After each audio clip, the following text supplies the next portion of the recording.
Enjoyment Unlimited.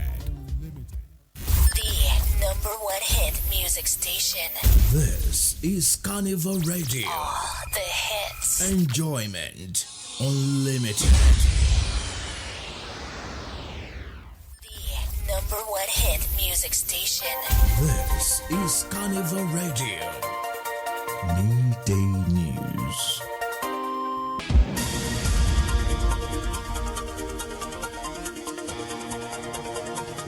Good afternoon and welcome. This is Carnival Radio Midday News. I am Oluwadamilare Badmos. To begin the news this afternoon, the Nigerian Association of Resident Doctors today Thursday refuted claims by the Federal Ministry of Labour and Employment that a high percentage of its demands have been met. NA described the claims as not only inaccurate but a deliberate attempt to mislead the Nigerian public and undermine the legitimate struggle of its members.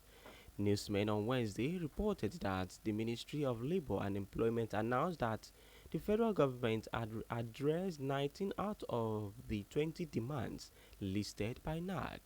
The ministry listed some of the issues resolved to include the 25 to 35% upward review of the consolidated medical salary structure and the 2024 accoutrement allowances of the association, adding that the integrated payroll and personal information system shows payments are started up to December 2024.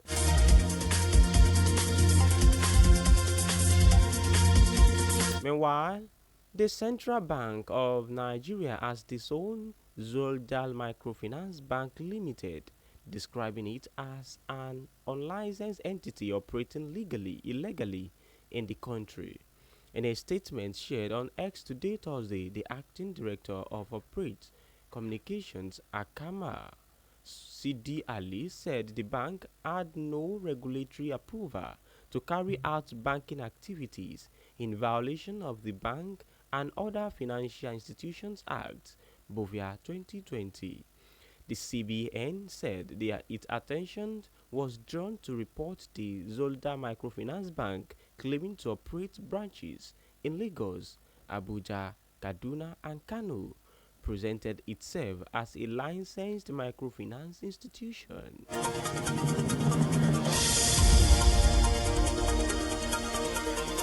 In the meantime, the Oyo State Police Command says it has arrested a man, Gadono Lowe of Omalinde village in Yewa, South Local Government Area, for allegedly transporting the corpse of his wife in a sack. The command spokesperson, CSP Omolola Odutola, confirmed the arrest in a statement issued on Thursday. According to reports, police intercepted him on Wednesday after the divisional police officer in Ilaro received intelligence that he has fled the community on a motorcycle. Officers opened the sack at the scene and found the body of an adult woman identified as his wife, bearing marks of violence around the neck. A blood-stained cutlass recovered during the operation prompted police to begin an homicide investigation, while the suspect remains in custody.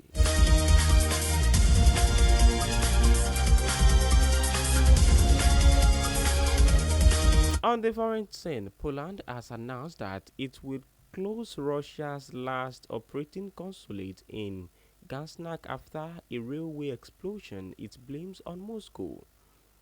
Authorities say two Ukrainians working with Russia carried out the weekend blast on the Moscow-Lubnin route before fleeing to Belarus.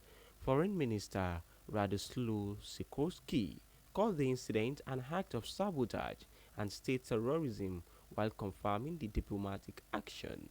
Meanwhile, Russia denies involvement and says Poland is acting out of hostility, warning it will restrict police missions in response.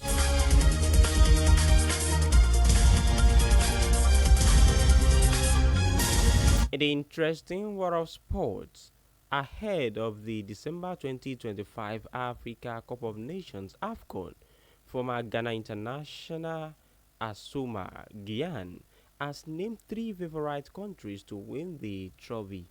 He stated that he believes that Nigeria, Ivory Coast, and the host nation Morocco are standing out as favorites. Jean Guian stated this during the CAF Award in Morocco on Wednesday night. The former striker expressed disappointment over his country's failure to qualify for the Intercontinental Tournament.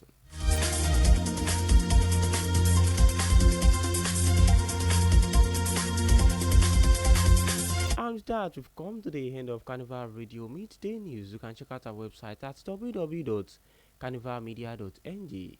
You can also download Carnival Media app on Google Play Store and the iOS App Store. The news was packaged by Elizabeth Tesi Okemukoko. I am Oluwadamilari Badmos. Thank you for listening. Enjoy the rest of your day. Good afternoon.